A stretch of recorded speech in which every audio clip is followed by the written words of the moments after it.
Oke, kita mulai ya pertemuan hari ini. Jadi, saya akan menjelaskan lebih dulu terkait dengan apa yang akan kita kerjakan bersama. Jadi, pertemuan hari ini kita akan berbicara tentang panduan tesis. Ya, tentang panduan tesis, terus sebentar saja, mungkin nanti kita diskusi dengan slide seperti kemarin. Lalu upload tugasnya ini maksimal hari Sabtu jam 3 sore. Ya. Jadi saya ingin mempercepat kuliah ini dengan seminggu 2 kali. Ya. Seminggu 2 kali dengan cara pertemuannya tetap hari Rabu, ya seperti hari ini. Ya. Seperti hari ini pertemuan tetap hari Rabu. Silahkan, ini sudah presensi ya.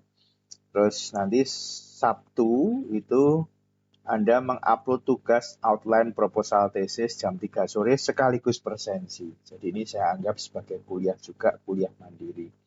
Saya berharap kalau seminggu 2 kali kita kuliah dengan cara pertemuan hari Rabu, lalu Sabtunya upload tugas dan sebagainya, kita harapkan proposal tesis teman-teman itu bisa segera selesai, ya, supaya tidak molor-molor seperti angkatan-angkatan sebelumnya. Jadi mohon betul-betul memberikan perhatian terhadap proposal tesis ini. Ya. Jadi ini materinya tadi. Kita nanti akan bicara panduan penulisan tesis, lalu kita diskusi, lalu upload tugas 1 terkait outline dari proposal tesis itu hari Sabtu. Lalu hari Rabu minggu depan, teman-teman presentasi outline topik risetnya itu apa, seperti itu. Nah, kita akan bicara itu, outline proposal tesisnya. Saya berubah ke sini. Ini panduan tesisnya, apakah sudah terlihat? Sudah, Pak. Sudah ya. Nah, panduan tesis ini karena sudah saya share di LMS ini dan mungkin juga yang mengajar metode penelitian Bu Febi itu juga sudah share, harap ini dibaca. Ya, jadi dibaca secara mandiri. Jadi kita hanya menjelaskan poin-poin penting yang harus dilakukan ya. Bacanya dari depan sampai belakang ya. Jadi kalau kita lihat ini, jadi mulai dari bab 1 visi misi dan sebagainya ini perlu dibaca, lalu ketentuan umum tesis ya dibaca juga ya, prosedur penyelesaian dan sebagainya, lalu penyusunan dan seminar proposal tesis seperti apa, ini yang harus segera dilakukan. Harapannya dalam masa semester ini seminar proposal tesis itu sudah dilakukan. Ya, itulah gunanya ada mata kuliah ini untuk mendampingi saja. Lalu penelitian, lalu lampiran-lampiran ini silahkan dilihat ya, ada lampiran contoh halaman muka, contoh lembar persetujuan, contoh daftar isi dan sebagainya, semuanya ada di sini. Ya, jadi semuanya ada di sini, jadi tidak perlu bertanya-tanya kemana-mana, jadi semuanya ada di sini. Itu seperti itu.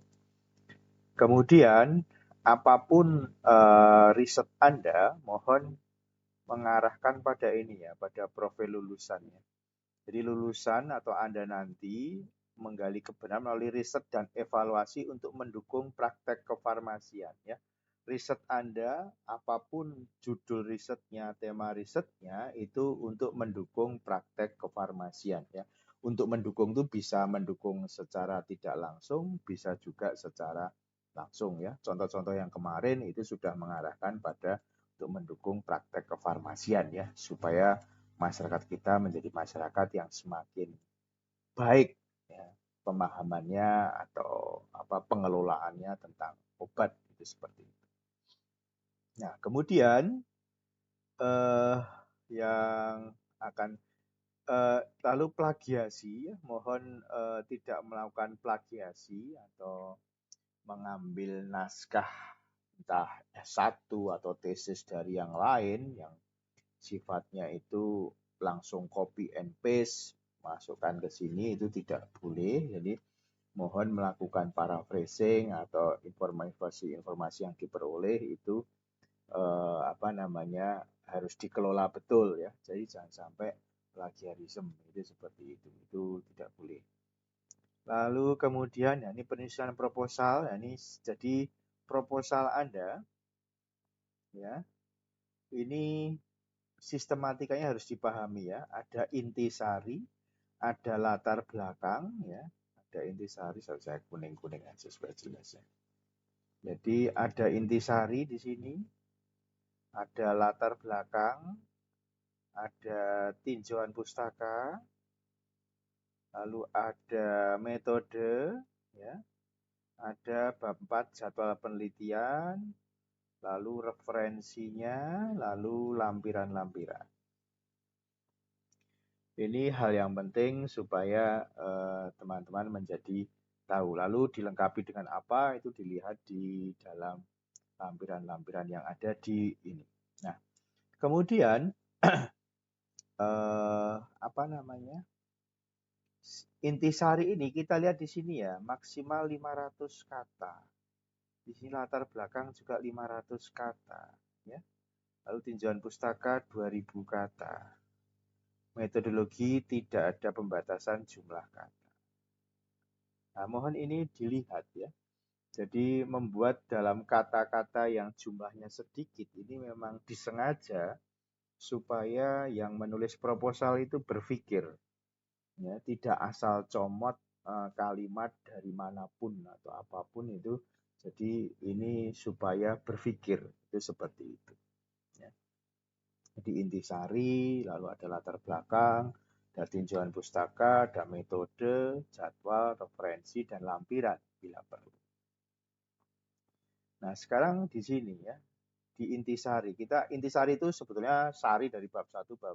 Kita perlu memaksimalkan kalimat intisari ini. Karena kalau intisarinya ini sudah paham, maka tulis latar belakang bab 1, bab 2, bab 3 itu sesuatu yang menjadi lebih mudah karena ada guideline-nya, itu seperti itu. Ya, jadi di sini intisari itu ada latar belakang, ada tujuan, dan ada metode penelitian. Itu seperti itu. Ya, jadi latar belakang, tujuan, dan metode penelitian. Jadi kalau menulis itu latar belakang itu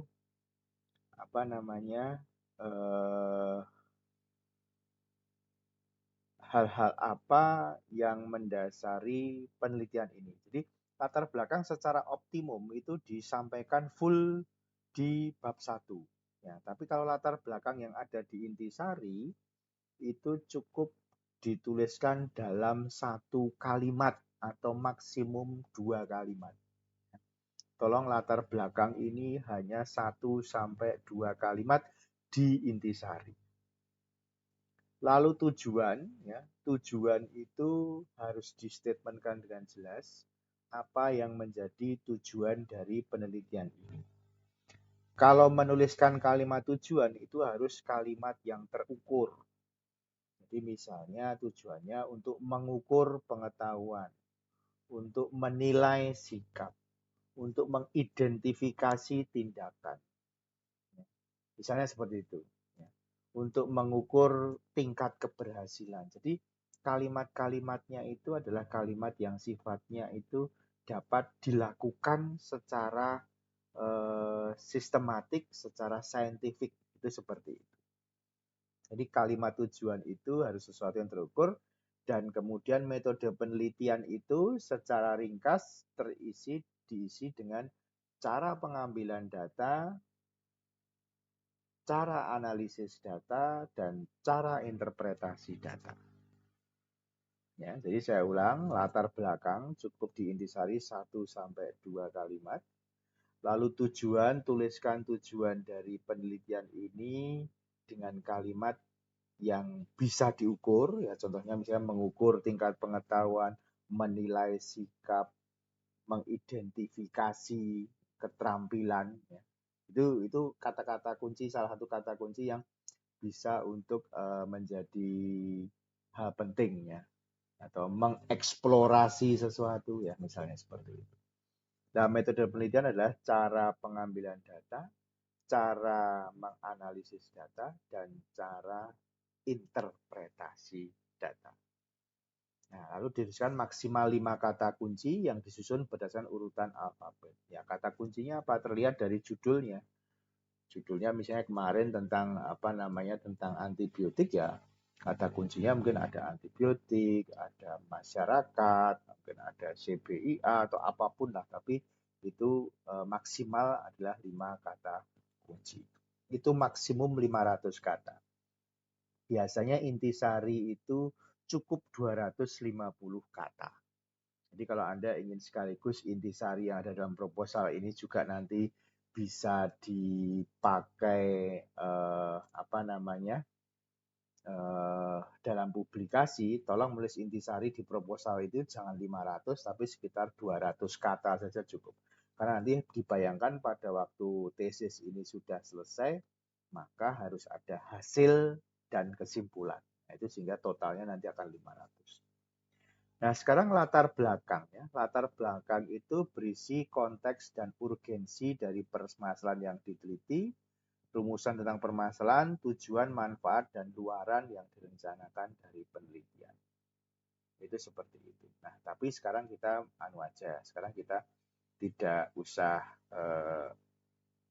apa namanya bicara itu, tapi mari kita bicara lewat AHA slide aja. Misalnya begitu.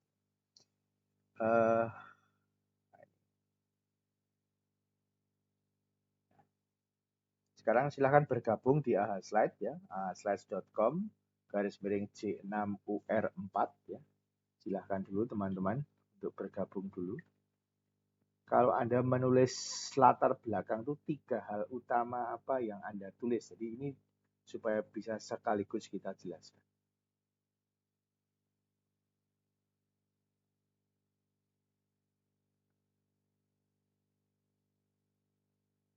Silahkan bergabung dulu di ahaslides.com J6UR4.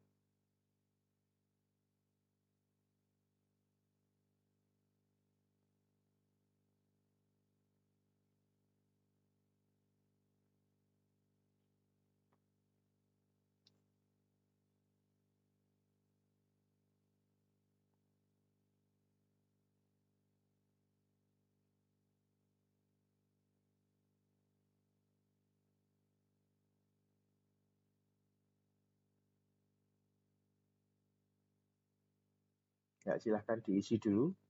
3 hal utama apa yang ada di dalam latar belakang.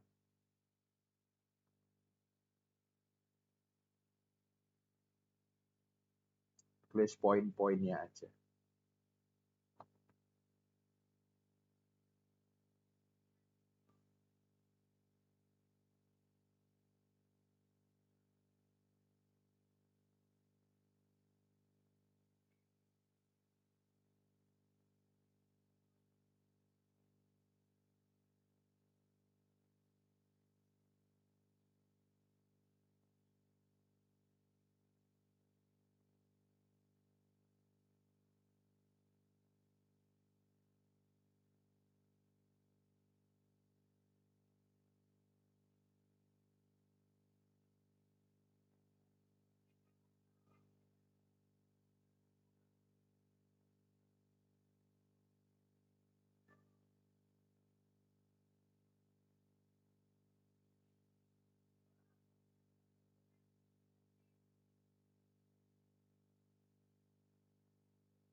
Ya, oke. Sambil mengetik dulu. Kita tunggu. 3 hal utama apa? Jadi poin-poin aja. Nggak usah detail dulu.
ya, belum masuk.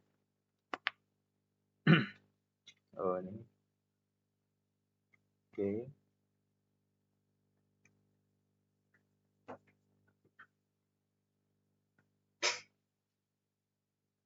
Urgensi, ini urgensinya kok dicoret kenapa?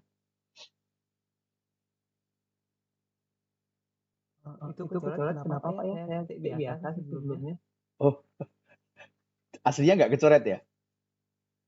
Iya. Oke. Ya. Oke, sambil mau melihat, mau nulis silahkan. Lebih dari satu kali jawabnya kan boleh. Jadi yang pertama adalah gambaran situasi ini penting. Ya. Gambaran situasi ini diperoleh dari berbagai referensi. Dari jurnal, artikel publikasi di jurnal yang telah teman-teman baca. Dan kalau membaca artikel yang menjadi latar belakang, jangan minimalis, ya, jangan minimalis. Jadi sebanyak mungkin, ya, sebanyak mungkin. Tapi kita lihat mana yang poin-poin penting, ya. Jadi itu karena latar belakang hanya kali sedikit, tapi bisa dibatasi. Ya paling tidak S2 itu minimal ada latar belakang, ada 7 penelitian sebelumnya yang kurang lebih relevan dengan topik yang akan Anda teliti. Ya. Karena penelitian Anda itu pasti akan mengambil sesuatu yang belum diteliti pada penelitian sebelumnya atau gap apa yang bisa Anda lihat dari berbagai penelitian sebelumnya. Ya. Jadi tidak mungkin dalam latar belakang penelitian ini belum pernah dilakukan, itu jangan pernah mengatakan itu. Jadi dari sekian banyak riset yang sudah dilakukan ya terkait dengan topik ini diuraikan hasilnya, ada yang menarik, ada celah yang perlu diteliti lebih jauh yaitu ini. Nah, kenapa Anda tertarik? Nah, itu seperti itu. Ya ini yang penting data gambaran situasinya seperti itu. Jadi kata kuncinya kalau mendapatkan minimal 7 atau syukur lebih dari semua riset yang sudah ada ini, saya melihat ada sesuatu yang perlu diteliti. Jadi jangan mengatakan yang belum diteliti. Jadi ada sesuatu yang perlu diteliti lebih mendalam atau ada celah yang masih bisa dimasuki untuk diteliti, yaitu ini. Nah, kalau itu sudah ketemu celahnya atau sesuatu hal yang baru yang belum diteliti, maka teman-teman akan mendapatkan penting dan atau urgensi penelitian. Sebuah penelitian bisa urgent atau harus segera dilakukan kalau misalnya pas pandemi COVID kemarin penelitiannya tentang pandemi COVID. Itu penelitian yang urgent untuk dilakukan. Karena kalau tidak segera dilakukan, kita tidak bisa mendapatkan informasi tentang misalnya mengatasi suatu masalah. Itu seperti itu. Tapi saat ini penelitian tentang COVID sudah tidak terlalu laku karena sudah sebagian besar sudah aktivitas normal. Sehingga urgensi penelitian itu menjadi nomor 2. Jadi mungkin lebih ke arah mengapa penelitian ini penting.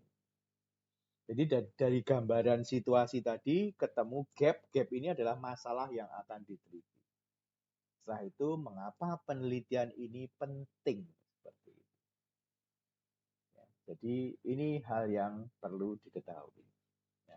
Setelah penelitian ini penting, maka akan terlihat manfaatnya itu apa. Ya, jadi kalau saya boleh kembali ke penelitian gambaran sebelumnya, Anda menuliskan judul proposalnya, misalnya Mas Alan tentang CBIA arak, Stella tentang antibiotik, terus satunya si Riswa tentang kepuasan, Bu Susi HIV/AIDS ya. Jadi ini misalnya ini sebagai pijakan kita untuk diskusi kita, itu jadi di latar belakang harus bisa menjelaskan mengapa masalah ini diteliti berdasarkan latar belakang yang Anda tuliskan tadi. Nah, katakanlah Anda terus mendapatkan judul seperti itu atau Anda punya ide lain boleh. Mungkin Anda bisa menuliskan berapa referensi tadi ya, saya usul minimal adalah 7. Ya, minimal adalah 7. Jadi jangan sampai S2 itu minimalis ya. Minimalis saja 1-2 penelitian lalu saya melihat gapnya, berarti tidak pernah membaca. Itu seperti itu. Jadi minimal 7. 7 itu sudah sangat sedikit sebetulnya. Jadi kalau bisa 10, bisa 15, itu sesuatu yang sangat bagus sekali. Nah, sekarang tuliskan ya, Anda mungkin sudah punya ide atau masih setia dengan ide kemarin. Mengapa penelitian Anda penting? Sebutkan alasan dari teman-teman sekalian. Yuk silakan bergabung lagi di slides.com J6UR4 ya. Silakan ditulis jawabannya. Apakah penelitian teman-teman itu penting? Silakan.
Yuk silakan ditunggu jawabannya.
Oke.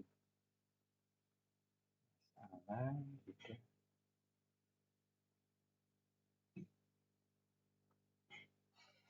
Risva. Supaya ada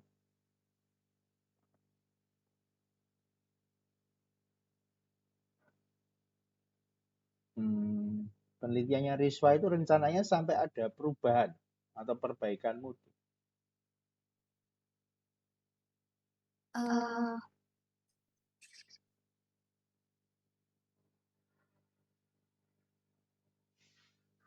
Gimana?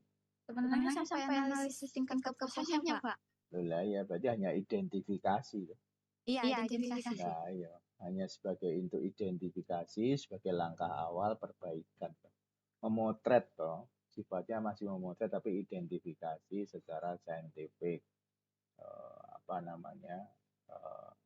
Jadi ada hal yang kurang pas sehingga terus diidentifikasi seperti apa performanya. Harapannya kalau sudah teridentifikasi itu menjadi masukan untuk peningkatan mutu pelayanan. Karena kalau menulisnya ada perubahan berarti Anda nanti harus ada uji coba, Anda punya program dan itu diuji coba untuk perubahan. Dan itu nggak mungkin, itu seperti itu ya, S2 nggak mungkin sampai sana. Kemudian Stella penting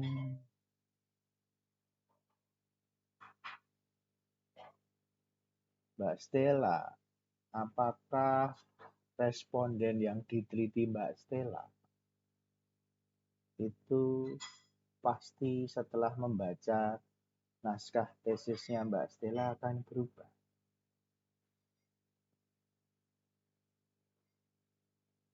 Mbak Stella ini memberikan edukasinya bentuknya kan mau leaflet dan itu ya, apa poster dan sebagainya itu. Iya, Pak. Cuman setelah saya pikir-pikir masukan dari Bapak, sepertinya saya mau mengganti metodenya, Pak. Apa yang sudah terbayang apa?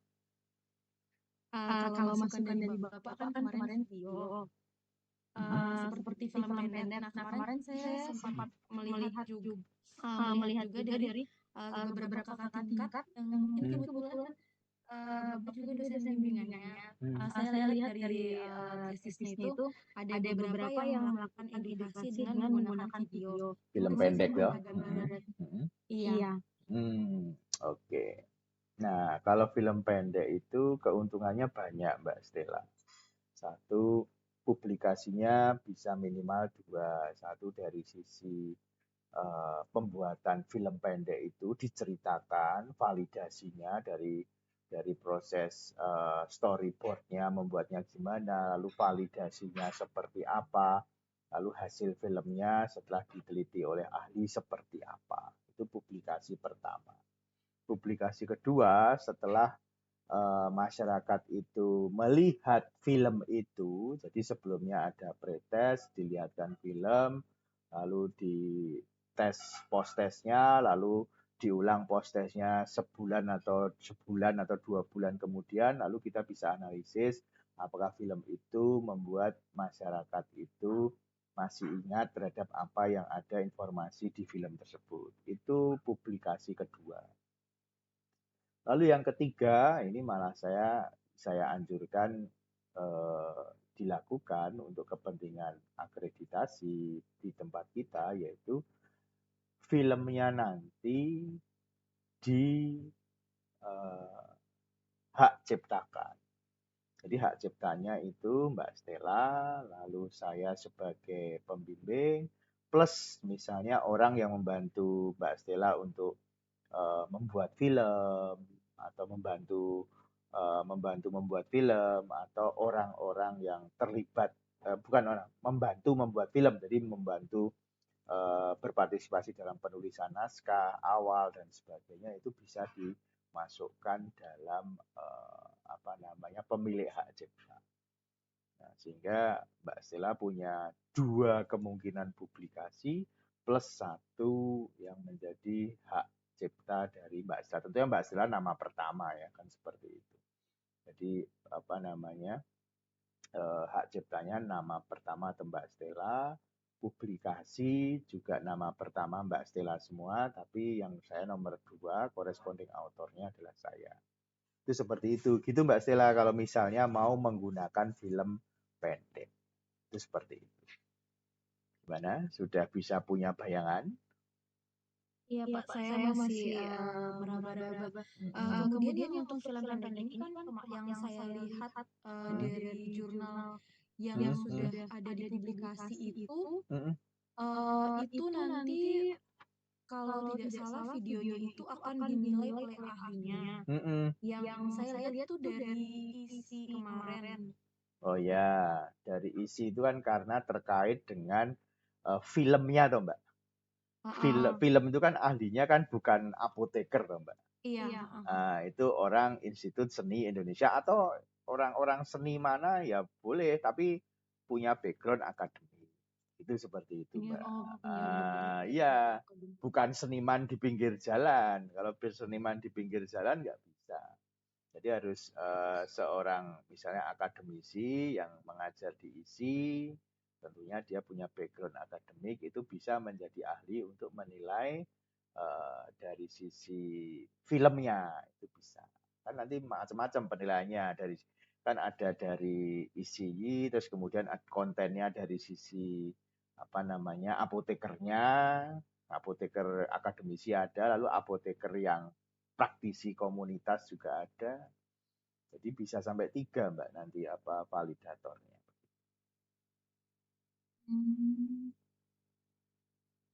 Gitu. Itu kuat sekali nanti dari sisi isi itu nanti akan melihat skenario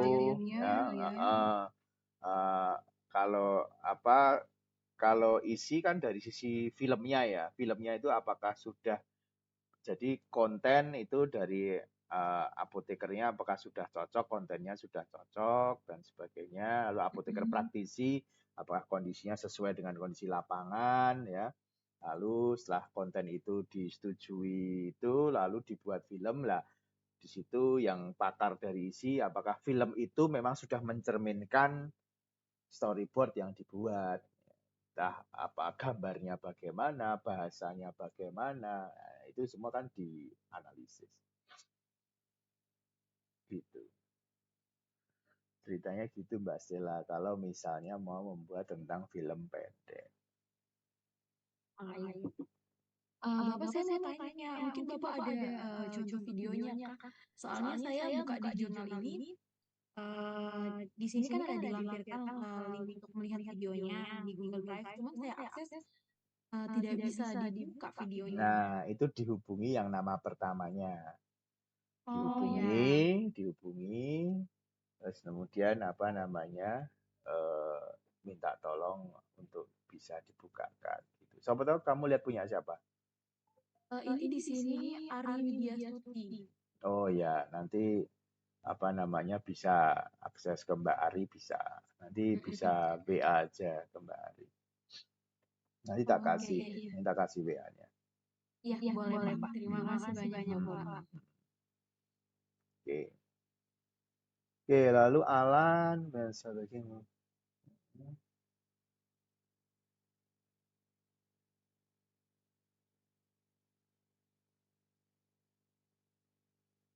Mengapa penting gimana Mas? Ini jawabannya menurut saya masih normatif. Ini isinya latar belakang.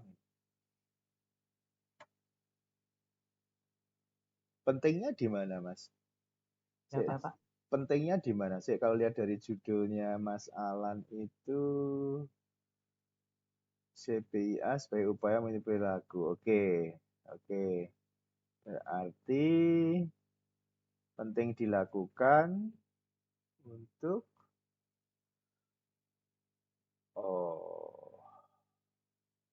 Kalau ini sih sebenarnya kalau penting dilakukan tuh apabila apa namanya yang populasi yang mau saya gini itu ininya banyak Pak, tapi saya belum observasi secara menyeluruh sih untuk jumlah yang mengonsumsi alkoholnya Pak.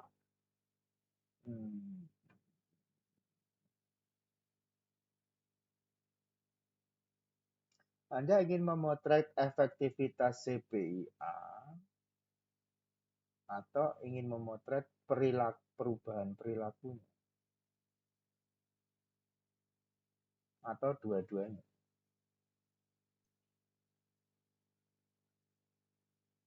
Kalau dari ini sih dua-duanya sih Pak.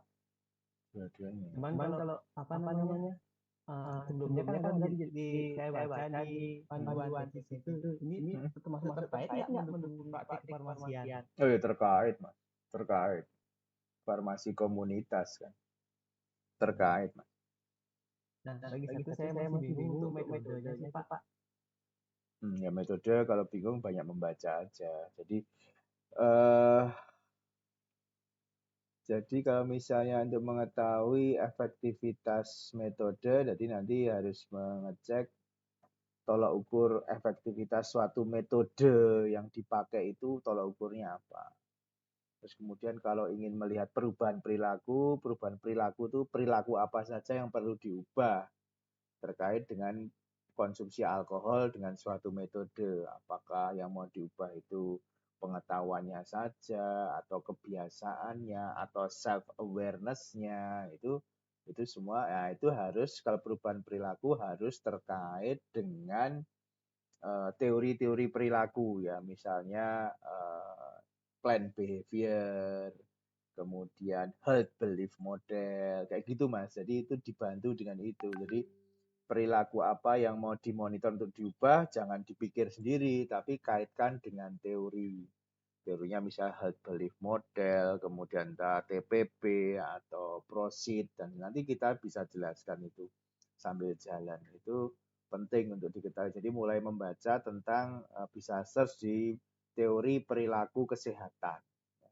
Teori perilaku kesehatan ini sangat penting supaya, atau nanti saya masukkan di LMS saja tentang teori perilaku kesehatan, supaya Mas Alan bisa tahu perilaku yang mau dipotret itu apa. Itu seperti itu.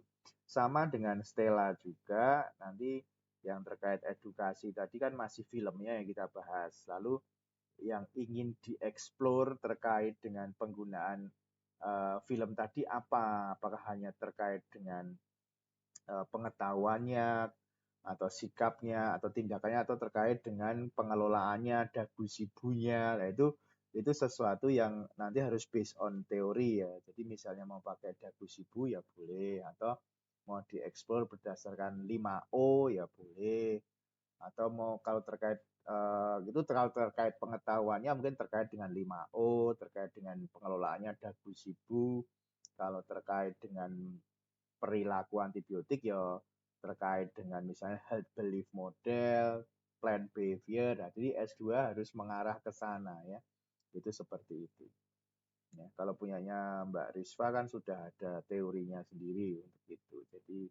Jadi semua harus based on teori. Jadi tidak boleh S2 itu membuat suatu kuesioner yang berdasarkan keinginan saya ini begini, itu nggak boleh. Jadi harus berdasarkan teori tertentu yang memang sudah teruji dan tinggal itu dimodifikasi berdasarkan subjek penelitiannya begitu. Gitu ya Mas Alan ya. Jadi kalau mau mengubah perilaku nanti arahnya ke berbagai teori perilaku kesehatan, tolong di search dan sebagainya. Itu seperti itu ya. Oke, kita lanjut lagi. Nah, apakah penelitian Anda bermanfaat ya? Kalau penting itu pasti bermanfaat. Nah, tolong sebutkan dulu manfaatnya apa. Yuk, silahkan yuk. Mari gabung lagi di ahaslides.com J6UR4.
Silahkan.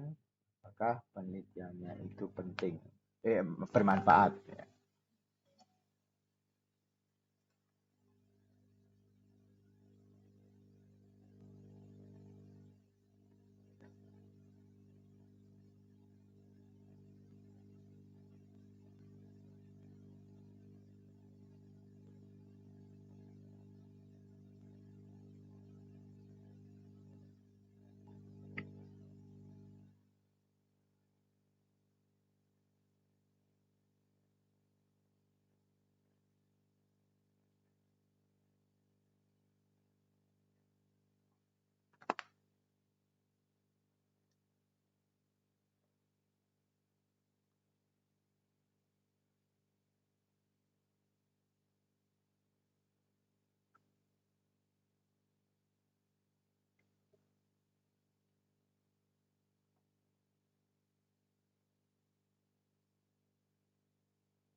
Bermanfaat setelah menambah pengetahuan.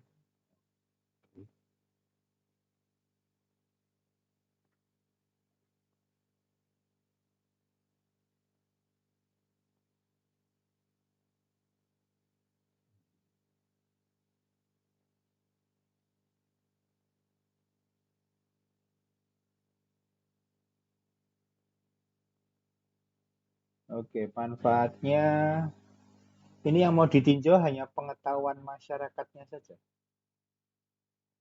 Iya, Stella.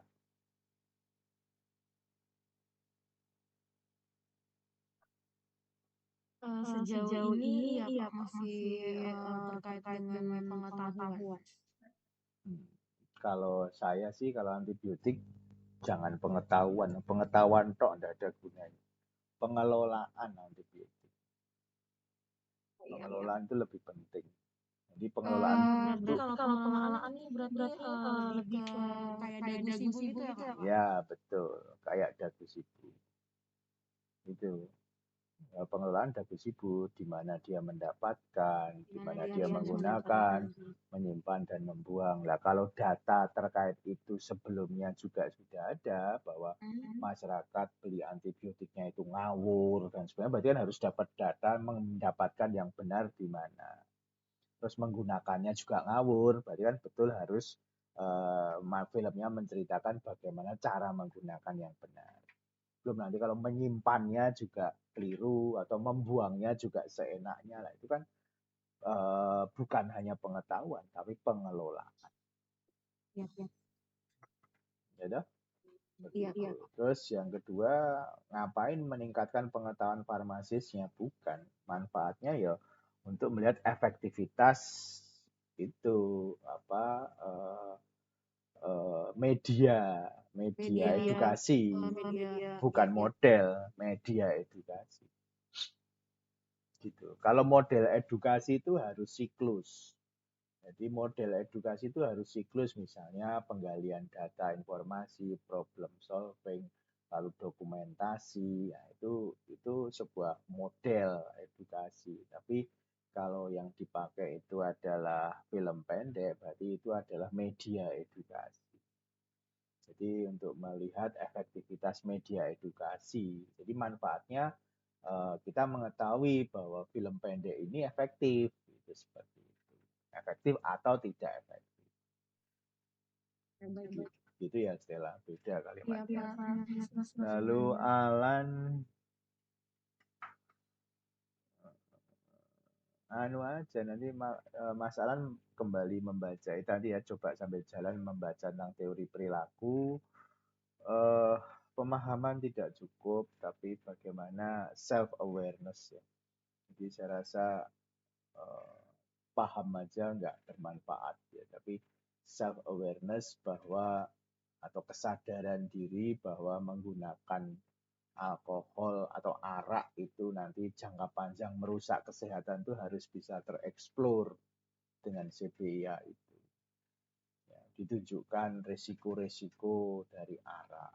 Ya, itu jadi supaya self awareness-nya muncul. Kalau self awareness-nya muncul, nanti diharapkan timbul refleksi. Refleksinya apa? Oh, ternyata buruk ya arak itu. Maka apa yang harus saya lakukan? Itu sikapnya seperti apa? Itu dari refleksinya. Setelah itu dia punya komitmen apa? Jadi nanti ada self awareness, kemudian reflection sama komitmen. Lah itu teori yang kira-kira terkait itu apa? Itu bisa dipakai untuk bisa mengukur apa namanya CBIA apakah mampu apa namanya meningkatkan self awareness, bisa mengukur tingkat self awareness-nya, dapat menciptakan kemampuan refleksi, terus kemudian dapat juga membuat dia mampu membuat komitmen atau menuliskan komitmen untuk tindakan positif di masa depan. Itu saya rasa apa namanya hal-hal penting yang harus bisa membuat penelitian ini berhasil, karena CBA itu sangat powerful, maka kita tolok ukur dari respondennya itu harus jelas ya, self awareness misalnya, reflection sama komitmen. Itu sesuatu hal yang jarang untuk dibahas tapi sesuatu yang menarik. Jadi nanti bicara behaviorism ya, jadi perilaku humanistik learning-nya dipelajari Mas Alan, itu seperti itu. Lalu Rizva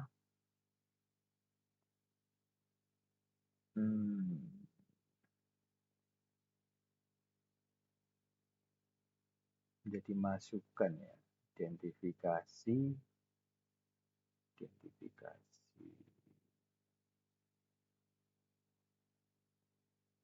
Ya, ini sebetulnya ini toh, manfaatnya betul memperbaiki. Jadi menggunakan siklus plan, do, check, action secara lengkap toh, sehingga harapannya manajemen klinik dapat memperbaiki keluhan atau kritik.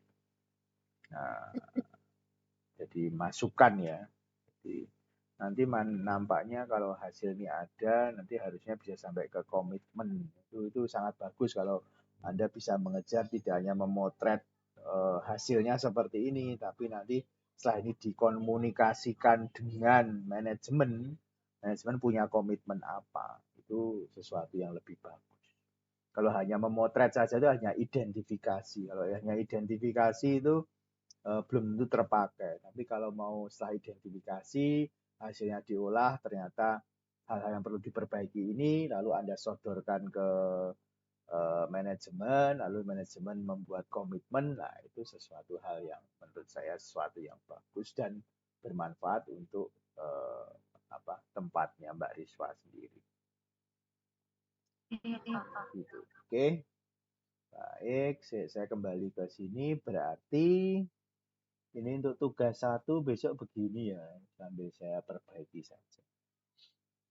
Yes, outline tesisnya berarti itu judul proposal tesis. Ya, rencana judul ya. Masih artinya ini untuk tugas ya tetap harus dibuat, perkara tiba-tiba besok ganti tidak masalah.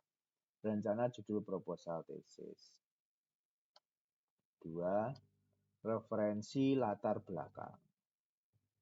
Ya, Anda tuliskan 7 referensi yang mendasari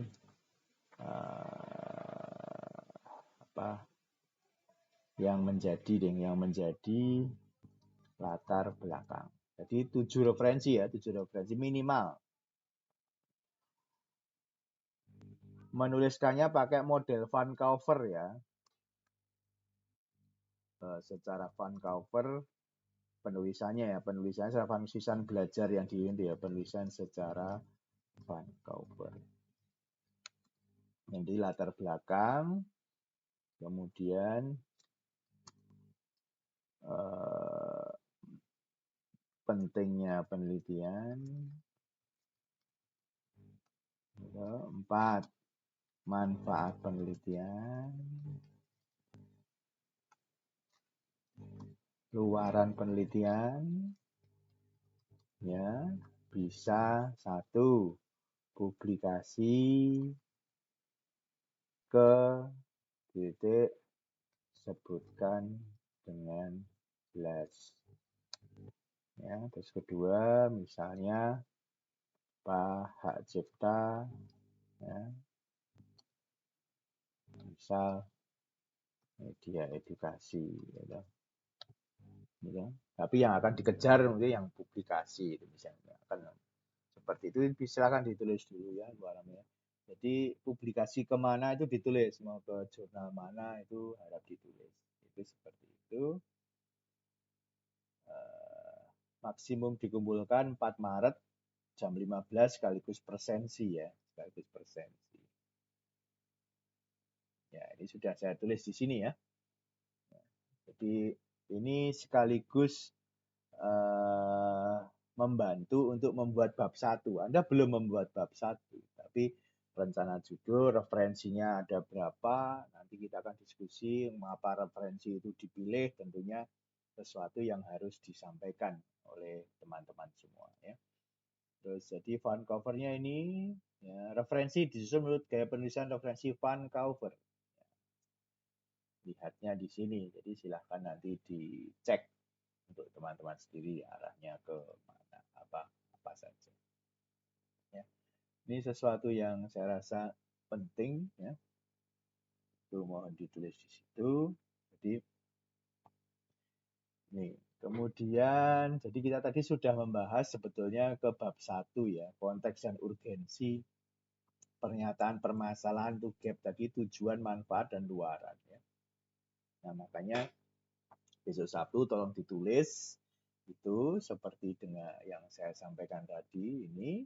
Lalu hari Rabu minggu depan kita akan matangkan ini. Matangkan ini sebagai sebuah rencana yang Anda harus mempertanggungjawabkan. Judulnya rencana ini, 7 referensi ini. 7 referensi ini kalau setelah saya baca, mengapa ini saya pilih, terus nanti gap-nya apa. Jadi betul, belum. Permasalahan yang akan diteliti. Bentar. Ini nomor, 3 permasalahan yang diteliti, 4 tujuan penelitian, kemudian 5 pentingnya, kita tambah ya.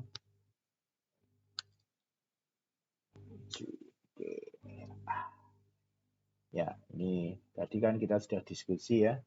Jadi kita sudah diskusi judul tesis minggu kemarin sudah, referensi silahkan dicari dalam 3 hari, permasalahan tadi disimbolkan dari referensi, tujuan, penelitian, penting dan manfaat sudah kita bahas. Luaran penelitian publikasi kemana itu untuk dari sisi kemarin sudah kita bahas toh,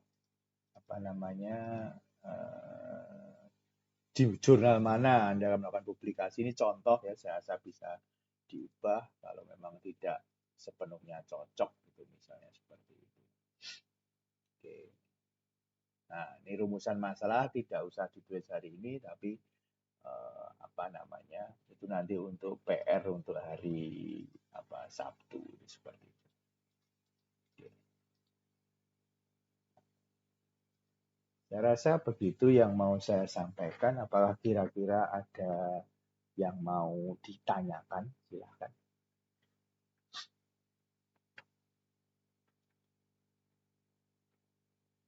Ada yang mau ditanyakan? Silahkan teman. Pak, untuk materi yang mengenai teori perilaku nanti minta dia upload di LMS. Oh ya, sambil Anda cari dulu ya. Anda cari dulu nanti setelah minggu depan baru saya upload. Ya. Oh iya, Pak. Cari Terima kasih, Pak. Ya. Ada lagi, silahkan.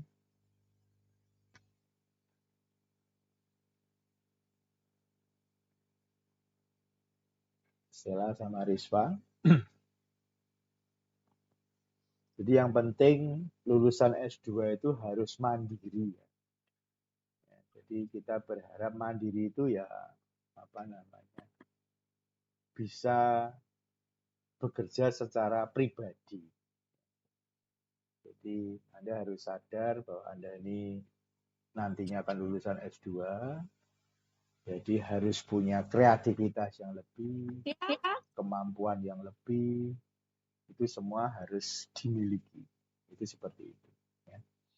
Tugas saya hanya mendampingi untuk belajar. Ya. Jadi jangan mengandalkan saya, tapi andalkanlah diri teman-teman sekalian. Ya, itu prinsip belajar adalah itu. Kalau mengandalkan pendamping atau mengandalkan dosen, mengandalkan guru, ya Anda nggak akan berkembang dengan cepat. Jadi tolong diandalkan dirinya sendiri yang diandalkan. Toh referensi banyak, YouTube banyak, itu semua bisa dipakai untuk explore. Begitu ya, teman-teman ya. Jadi jangan menunggu saya, tapi explore-lah kemampuan Anda sampai full supaya Anda menjadi lebih baik. Ya. Itu seperti itu. Mudah bagi saya untuk menunjukkan jalan itu mudah, tapi nanti akan menghasilkan lulusan yang tidak kuat. Tidak kuat itu tidak cocok. Ya. Tidak kuat, terus terlalu sering dibantu, itu tidak begitu. Ya. Jadi lebih baik saya memiliki lulusan yang memang bisa mencari sendiri, berani mempertahankan pendapat, itu sesuatu yang saya inginkan. Itu seperti itu. Ya, kita ingin lebih powerful lagi untuk lulusan-lulusan S2 kita. Itu ya. Apakah masih ada pertanyaan? Ya, silakan kalau masih ada pertanyaan. Stella sama Riswa. Iya, Mbak. saya mau bertanya. Siapa dulu? Stella Stella dulu, dulu, Pak. Pak. Oh, ya udah. Yo, Oke, Stella, makasih. apa? Bapak saya mau tanya Hmm. terkait yang untuk pengambilan pengambilan data. data. Semisal nih Semisal nih saya saya jadi bikin video, berarti kan saya harus mengambil untuk kayak pengelolaan bagus antibiotiknya. Berarti saya harus mengambil pre-test dan post-testnya. Nah, berarti saya di sini harus memberikan pre-test terlebih dahulu. Kemudian saya memberikan materi edukasi melalui video. Lalu saya memberikan post-test. Kemudian diukur lagi 1 bulan kemudian post-testnya seperti itu. Iya. Kalau untuk menggunakan media Google Form gitu, apa boleh, Pak? Biasnya besar, Stella. Oh, biasanya besar. Kamu bisa pastikan yang mengisi itu respondennya. Oh, iya. Enggak kan? Enggak. Ya dah? Iya. Kan enggak bisa. Kalau Google Form yang mengisi pretest siapa, yang ngisi post-test siapa, terus yang ngisi post-test yang kedua juga siapa, kan bingung. Ya kan? Iya, Pak. Iya. Jadi sebaiknya pre and post-nya itu dikumpulkan, nanti terus orang-orangnya itu harap yang bisa ditelusur, itu seperti itu. Makanya berarti sampelnya yang bisa ditelusur ya. Ya, respondennya yang bisa ditelusur saja. Jadi yang dilihat adalah bagaimana cara membuat videonya, apakah videonya itu valid, kemudian apakah videonya ini efektif, terus kemudian perubahan perilaku apa yang timbul, itu kan jelas itu pada responden ada. Kan gitu. Iya. Ya baik, Pak. Terima kasih, Pak. Bisa punya gambaran ya paling enggak ya. Iya. Mbak Riswa gimana? Pak, saya mau bertanya terkait dengan yang rencana judul saya ini kan kemarin yang pas saya bilang cuma satu klinik kan Bapak bilang itu nggak bisa. Terus saya harus membandingkan dengan beberapa klinik. Nah, katanya kliniknya punya banyak. Iya, banyak Pak. Itu tidak membandingkan, Mbak. Anda mencari data dari masing-masing klinik. Ya. Berarti kalau saya ambil 4 klinik, Pak, apakah? Ya enggak apa-apa. Anda punya berapa klinik toh? Berapa klinik toh? Kalau yang di sini 4, Pak, yang bisa terjangkau, yang lainnya daerah Jawa sama Batam kayak gitu. Kenapa yang lain nggak terjangkau? Soalnya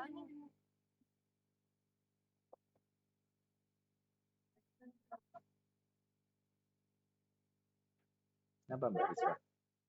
Kenapa yang lain nggak terjangkau? yang lainnya itu jauh, Pak. Yang kayak misalkan di Batam, kayak di Malang. Oke. Di Batam, di Malang ya, jauh ya. Ya tinggal nanti kuesionernya tentang apa dulu. Nanti kita lihat dulu toh. Iya. Jadi Google Form tadi kalau Stella memang tidak saya sarankan karena respondennya masyarakat tidak tahu. Kalau Riswa nanti kalau kuesionernya siapa yang mengisi kan misalnya gitu. Riswa nanti tergantung siapa yang mengisi Riswa. Pasien Pak yang mengisi pasien untuk mendapatkan masukan itu ya. Oke, kalau yang mengisi pasien ya Batam sama Malang nggak cocok. Iya Pak. Ya, kalau yang mengisi pasien loh ya. Tapi kita lihat dulu nanti rancangan kuesionernya dari Riswa gimana. Kita lihat dulu. Kita nggak bisa memutuskan apakah itu nggak cocok atau cocok. Tapi kita lihat metodenya Riswa nanti. Ini kan besok kan kita baru bicara outline umum toh. Tentang itu, terutama terkait dengan referensi, permasalahan, sama tujuan itu nanti harus clear dulu. Baru nanti kita akan masuk ke bab 1 dan seterusnya. Baik, itu Riswa, baru outline aja.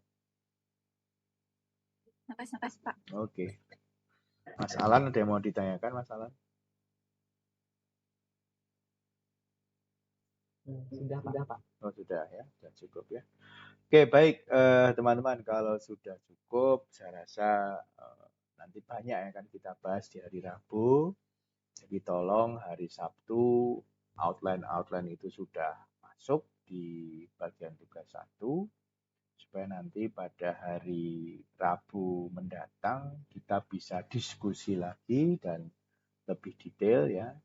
Tolong semua referensi yang nanti dituliskan itu juga betul-betul dibaca dan dipahami. Jadi kalau ditanya referensi ini membahas tentang apa, mengapa dipilih, apa relevansinya, itu semua juga harus bisa dijawab. Lalu permasalahan yang ditulis misalnya sudah ada 1 atau 2, mengapa ini menjadi masalah, ini adalah sesuatu yang nanti juga harus dijawab. Ya, lalu tujuannya mengapa dipilih. Nanti ini supaya bisa explore semua langkah awal untuk membuat proposal tesis ya. Begitu ya teman-teman ya. Jadi pertemuan hari ini saya rasa sudah cukup, kita akhiri. Terima kasih untuk kehadirannya. Jangan lupa hari Sabtu untuk mengumpulkan outline, plus jangan lupa juga untuk presensi ya. Terima kasih, selamat malam.